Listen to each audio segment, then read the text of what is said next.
Hello guys, welcome to Pronouncist, your pronunciation guide. Today we will learn how to pronounce the word shown on the screen, fibromyalgia. First, let's hear its American pronunciation, fibromyalgia. Now, read the syllables of U.S. pronunciation shown on the screen naturally.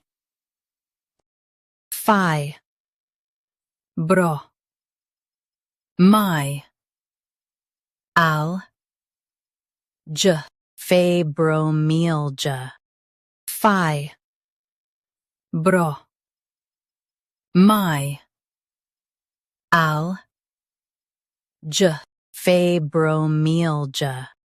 Now, let's focus on British pronunciation of this word, fibromyalgia. Now, read the syllables of British pronunciation shown on the screen naturally.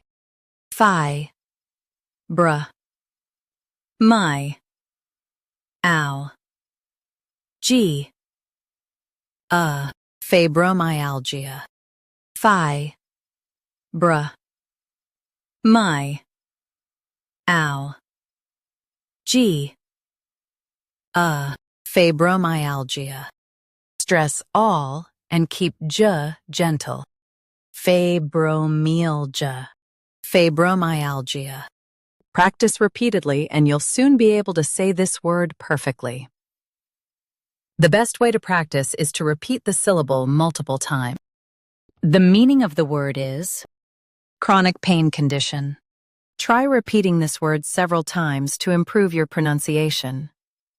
We post daily videos on useful and commonly mispronounced words to help you speak clearly and confidently. Like this video and subscribe to Pronouncist for more pronunciation guides. Thanks for watching us.